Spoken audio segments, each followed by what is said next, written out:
Coming up on Roanoke County Today, we learn about firearm safety and get illuminated. This and more coming up on RCT. I'm talking today with Officer Thurmond Butts, who is with the Roanoke County Police Department. Welcome. Thanks for talking with me today. Absolutely, Amy. It's my pleasure. Tell us first a little bit about what you do with the police department. Okay, as the crime prevention coordinator for Roanoke County, I am essentially the community outreach officer. I am the liaison between the citizens of Roanoke County and even the surrounding jurisdictions for Roanoke County. A lot of times you'll have residents who may reside in the surrounding jurisdictions like Roanoke City or the town of Vinton. However, they have a relationship with Roanoke County, being as though they may work in Roanoke County or even go to church in Roanoke County. Sure. And so being crime prevention coordinator, one thing that you talk about sometimes, especially with citizens, is safety around firearms. And I know there's a new issue that, or a new initiative that the police department's working on. So talk about what can be the issue with firearm safety. Some of the issues with firearm safety is a lot of times the firearm owners or gun owners, they tend to break away from the actual safe handling of firearms whenever they are not handling them, such as storage and what to do with them after they have just got done, maybe hunting or target practicing. So a lot of people will exercise, gun safety while they're actually utilizing the firearm, but gun safety goes much more past that in the sense of storage of the firearm once the firearm's not being utilized. Okay, so you have rights to use the firearms, but there's a lot of responsibility that comes with that. Absolutely. With with great importance comes great responsibility. I believe that's the way the saying goes. Sure. And so talk about some safety tips that people should be aware of. Absolutely. So when you store your firearm, you should always store your firearm in a manner to where it cannot just be readily accessible from anybody other than yourself. So unless you live alone and you are not in your residence, the gun should be locked up or the firearm should be locked up. So even if you live alone, if you leave your firearm at the residence, even though you don't have maybe any children or a friend or another family member who would handle the firearm, it still would protect you in the event that your residence was broken into. That way the firearm would not be stolen and fallen into ill-gotten hands. So whenever you are not in positive control of the firearm should be stored and locked away in a secondary container.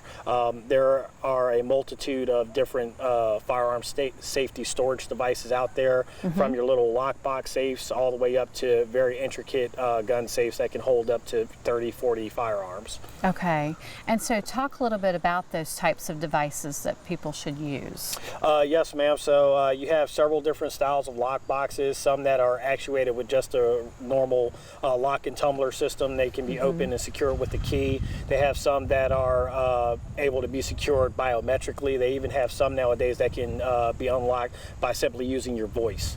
Wow. Technology is certainly increased over time, and it's not, we tell people, or you all tell people, that it's important to put it in a safe place. How about ammunition? Should that be stored separately? It depends, Amy. Generally, when you store your firearm, you would like to keep your ammo separate, independent of the firearm. Like I said, depending on how many firearms you have and the different calibers, different ammunition, that might not always be practical. However, it is best practice to keep your ammo stored in similar conditions as your firearm, meaning you want low humidity. You want to be able to keep your firearm and your ammunition out of direct exposed sunlight. You want to keep them away from high temperatures and very low temperatures, as that can affect the way that the firearm functions as well as the way your ammunition will perform. Okay, and then another component of that is making sure that firearm is safe. And I know you have a device right here. What are some things people can use to make that safe? Absolutely. So there are, as I stated, multitude of different safety devices to ensure that your firearms are kept safe. This is probably the most simplest, which is just your standard gun lock. These come brand new with every new firearm purchase or used firearm purchase, depending on the vendor that you purchase it from. And even so, if you do purchase a firearm that does not come with a gun lock, maybe if you purchase a firearm through a private sale, which is legal here in the Commonwealth of Virginia, this literally costs just a few dollars to pick up. And in fact, most local law enforcement agencies, ours being one of them, will offer this device to you free of charge. Okay, so that's important for people to know, and they can certainly call the department or come by and talk with you more about that, or they need suggestions on the types of devices. Absolutely. To keep it safe. Yes, ma'am. And like I said, depending on how many firearms you have and your current circumstances, such as living situation, are there young children in the residence? Right. Are there other people that live in the dwelling with you? That will best determine what the best storage method of your firearms are for you. Okay, and I know the department's working on a safe firearm storage initiative, and we're really trying to encourage people to do all of these things you've talked about, and hope people will hear more about that, and certainly good safety practices. And again, with rights comes responsibilities. Absolutely. Right? Absolutely. So the initiative that we're working on right now is the Gun Safety Initiative. This is to better protect our youth against accidental and negligent discharges with firearms, and basically it will also promote the safe handling of firearms, what children should do in the event that they see a firearm, which is don't go near it, notify an adult, so that way that the situation can be handled appropriately and very safely. Also, we are working very closely with the Roanoke County School Board to do a gun safety initiative with the different schools during back to school night, to where the school resource officers and other officers from Roanoke City and Roanoke County will visit the schools. We will be able to share gun safety information as well as provide gun locks if needed. Great. So we're all working together for our community and protecting our youth as well. Absolutely. Yes, ma'am. Great. Okay, thank you for sharing all of this information. Again, people can visit the police department's website or call the department for more information. Yes, ma'am. I can be reached via email, and that's going to be at tbutts@roanokecountyva.gov. And my direct line extension is 540-777-8651. Great. Thank you so much. Yes, Appreciate ma'am. it.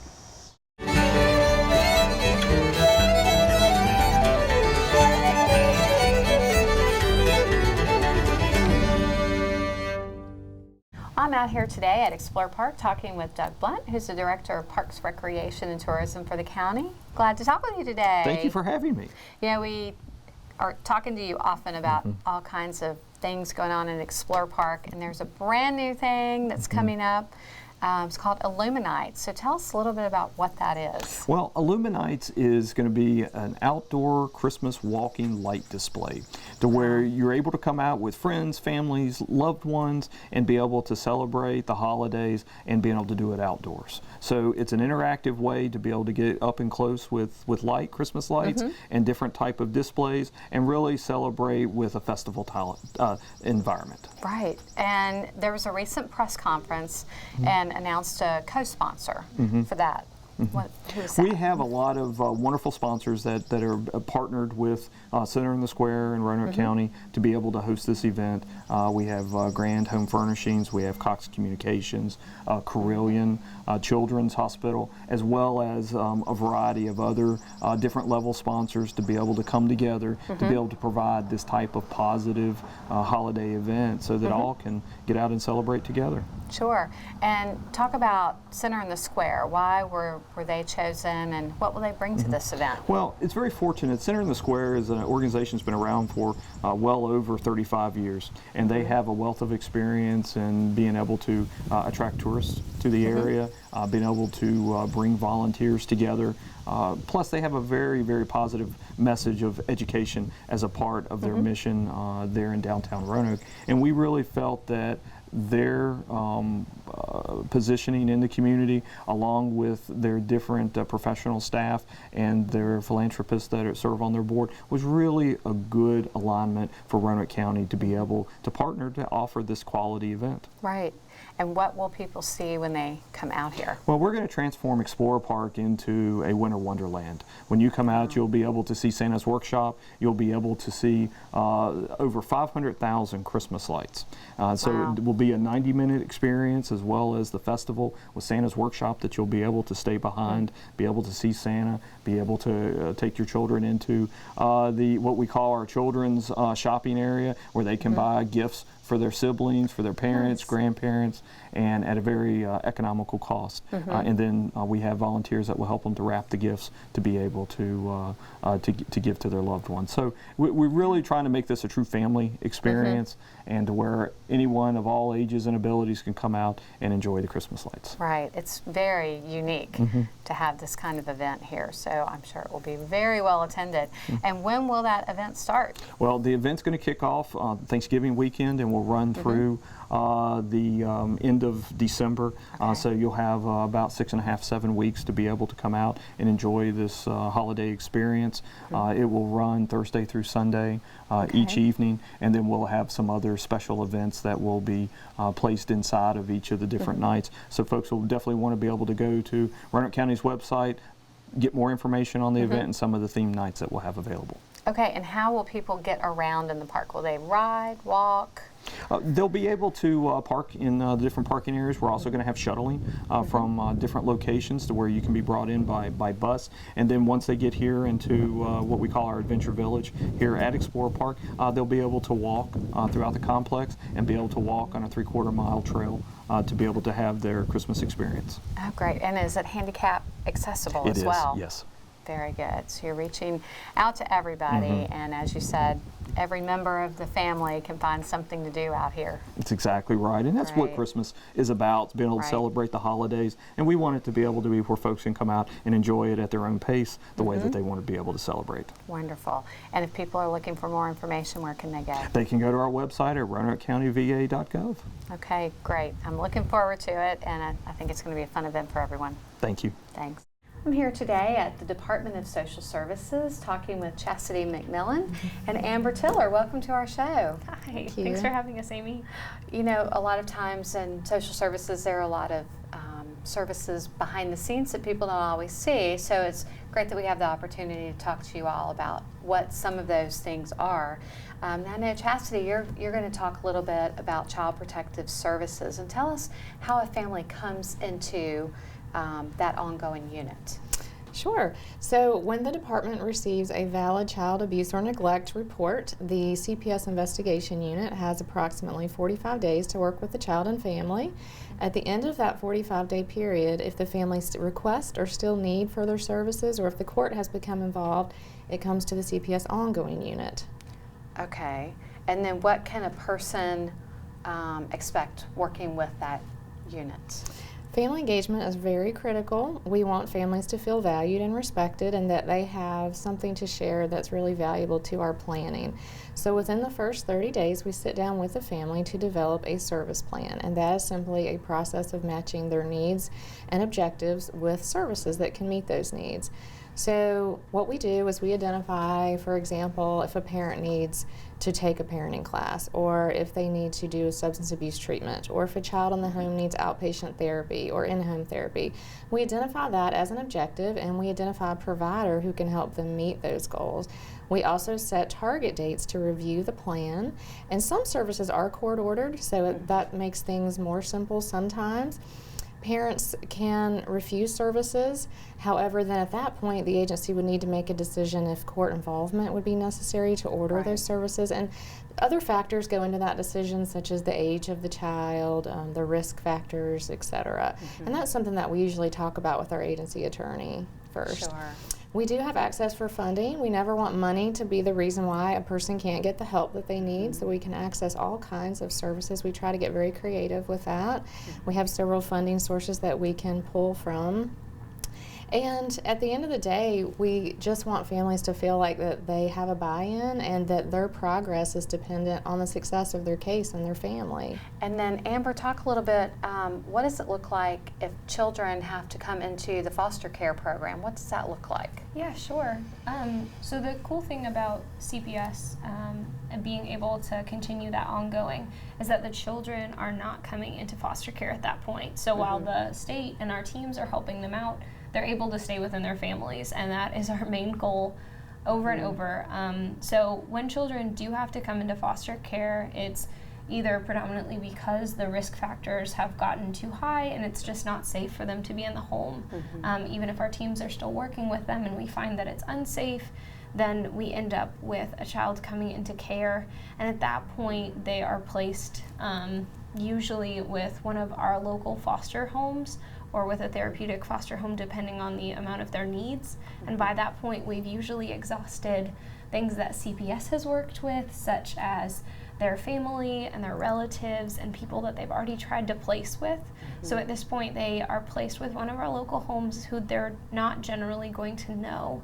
And the children can come into foster care for a varying amount of reasons based off of abuse, neglect, sometimes substance exposure, depending on the age and the risk factor. Again, there's a million things that could bring a child into care, but that's why there's the program for prevention, trying to keep these kids, out of foster care. Right.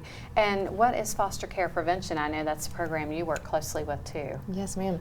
Foster care prevention is case management for a child or children who are at risk of entering foster care. And a large population that we see in foster care prevention are teenagers who might have substance use issues or might have truancy issues or might be before the court for legal charges. And a lot of the referrals that we receive from prevention are from the court. They are court ordered. Okay, so that's how the family comes to work with you all on that. Yes. On the prevention. And families can also self-refer for prevention. Another referral source that we see is the FAPT, the Family Assessment Planning Team. Okay. And then talk about another component. There's so many different components to all of this. The respite care. Sure. So with Chastity's team, sometimes our local foster families can actually help children who are not currently in foster care. If they're approved with us, they can actually work with some of the families that Chastity works with. So say if you have a family member who's been taking care of multiple children and has been working with Chastity and is really trying to do their best, but they are very overwhelmed. There's multiple little kids running around, maybe an older kid running around, then we've got this overwhelmed family member that we're trying to keep these kids in the home. They know this family, they love this family. And so sometimes we can get our local homes involved, and they're able to provide a week or a weekend just for this person to have a little bit of extra time, kind of as a support, really strengthening not just that family but our community as a whole, and keeping those children in a safe place that they feel loved and cared for and that they feel known. And what are some of the goals of foster care prevention? The primary goal, just like with CPS ongoing, is to prevent removal and to maintain the child safely in the home. The case management with prevention looks very similar to the ongoing process. We meet with the family and develop that service plan jointly, and we have monthly home visits, so it looks very similar. And what's the length of time you might work through that process? Typically for prevention, it's about 3 to 6 months, but again, that varies, and each family is unique and depends on the success of the child and family. Sure. And what's the length of time someone might be in foster care? So I believe the state mandated length of time is supposed to be between 12 to 15 months. Unfortunately, sometimes it could be anywhere from a couple of days to a couple of months to 2 years or more, depending on the child's situation and depending on just what that looks like for them. But most of the time we try to keep it between that 12 and 15 month period. Sure. One thing I noticed when we talk to you all here, you all truly care about the families and the children and working so hard here locally to help support them all. So that's a wonderful thing. So thank you for that. And if people want to find out more information about these programs or others, what's the best way they can do that? They can visit the state's website or reach out to any supervisor here locally and get that information. Find out more information. Yes. Great. Well, Yeah. thank you both for talking about this and trying to help educate the community better about what you all do here. So thank you. Thank you very Absolutely. much. Yeah. Hello, my name is Brian Klingenpeel and I'm the Community Outreach Coordinator for Roanoke County Fire and Rescue. It's August and that means that schools of all sorts will be back in session this month. Public schools in our area are starting a little earlier than has been their normal, and lots of colleges also start a new school year in August. Educating college students on what they need to do to stay fire safe is very important, but it is also often overlooked. From 2000 to 2015, there have been 118 college-related fire deaths. On average, that means that about 7 college students die in fires every year, and 94% of those occur in off-campus housing. Many college students are living away from home for the very first time, and so they need to be reminded of some things like how important it is to have a fire escape plan for where you live. You should know 2 ways out of every room in the place that you live, whether that's an apartment, a house, or a dorm. When the smoke or the fire alarm in your building sounds, it's important to get out quickly and stay out. Many college students living in off-campus housing may be cooking for the very first time as well. So we want to remind you of things like how important it is to stay in the kitchen when you have something on the stove, and cook only when you are alert and never when you are sleepy or drowsy from medication or from alcohol. You should check your school's rules about things like electrical appliances or candles in your room. If you're using candles, you should always blow them out before you leave the room or when you go to sleep. Now let's switch gears and talk about grade schools. School days often bring congestion on the roadways as yellow school buses pick up students and harried parents are trying to drop off children before they go to work. So it's never more important for drivers to slow down and pay attention than when children are present, especially before and after school. Schools often have some very specific drop-off and pick-up procedures, so please make sure that you know what those are for your school in the interest of the safety of all students. If you are driving behind a bus, allow a greater following distance than if you were behind a car. It gives you more time to stop once the lights start flashing. It is illegal to pass a school bus that is stopped to load or unload children. If the yellow or red lights are flashing and the stop arm is extended, traffic must stop. Be alert. Children are often unpredictable and they like to take risk. The area 10 feet around a school bus is the most dangerous for children. Stop far enough back to allow them space to safely enter and exit the bus. And again, please slow down, especially in those school zones, and obey the school zone speed limit.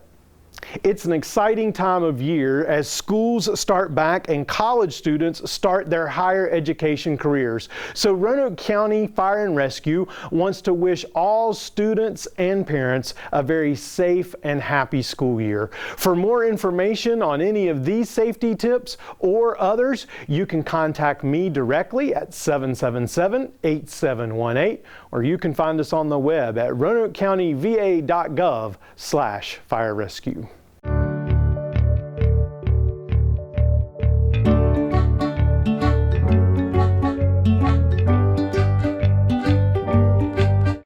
I'm Wendy Schultz, Tourism and Event Coordinator for Roanoke County, and I have the privilege today to be with Chad Clark, one of the most amazing athletes, organizers of a Highland Games event that I've ever known. Actually, we've been working together now for 11 years, Chad. 11 years. This is going to be 11 years and getting stronger.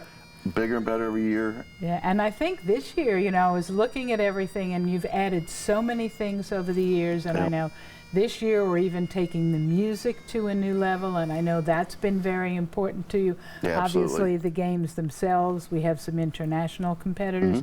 But tell me a little bit about the music and the special music that we have coming this year. Well, you know, I mean, I love the music. I think everybody agrees. You know, when you hear the pipes, it's just such a definitive Scottish sound. It really draws people out, and everybody bonds over music.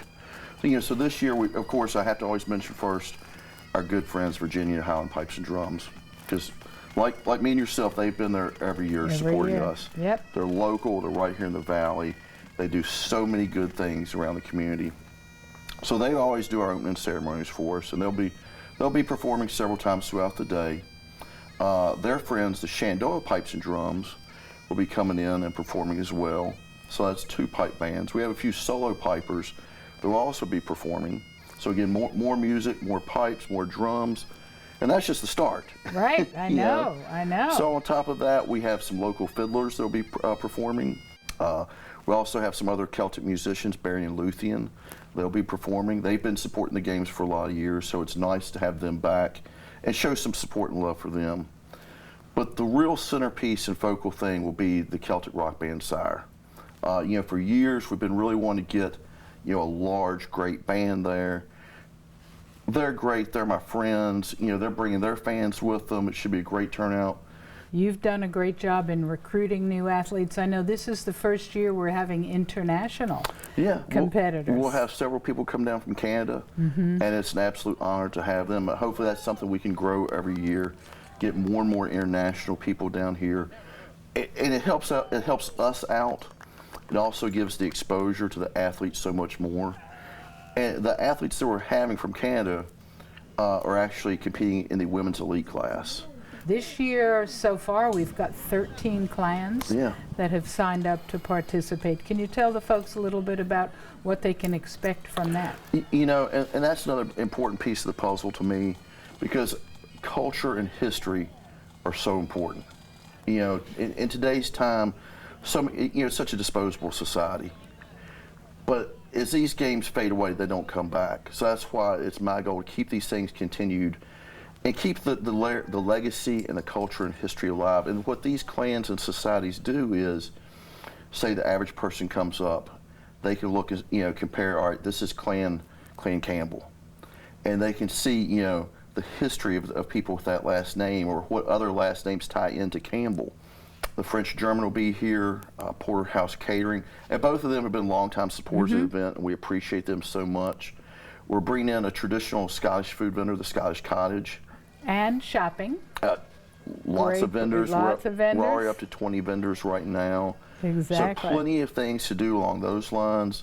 Getting back to the beverage, our good friends from Soaring Ridge are doing the beer garden once again for us this year. So huge thank you to them. Black Snake Meadery is going to be out there as well, another local. So and traditional. Yep. And traditional. And that's keeping the theme of, hey, we're a local event, let's support our local vendors. And then also from Blacksburg, a great new addition is the Scotch Hunters. Right. And one thing we failed to tell folks is exactly when it is at Green Hill Park. Right. That's an important thing. That's the most important part. Right. August 24th from 10 a.m. to roughly about 6 p.m. at Green Hill Park there in Salem. Right, and it's an entirely free event. And I think that's important too, because it means so much to the community. It is. It is free. We do. It does serve a dual purpose of being a fundraiser for a veterans charity, Warrior 360. The good thing about that charity is it helps so many people. All the money donated goes right back to helping veterans. You're not paying for somebody's salary. Right. The money you donate goes to helping people. Now, is there anything we've left out? Anything you think that folks might want to know about before they get there? We can't leave out 60 rugby athletes. Oh, that's right. Forgot about the rugby. That's guys. the last people you want to leave out. Right, exactly. But we, again, going with the local theme, we've partnered up with Roanoke Rugby Club again, and they just continue to grow everything on their end as well. So, a huge thank you to Virginia Prosthetics. Yes. They've been supporting us for a lot of years as well. Thank you to Palmetto Primary Care Physicians. They do a lot to help out with the event as well. And again, just thank you for the support that's been shown to us, from the community of the Roanoke Valley. It's going to be a great day. It really will be.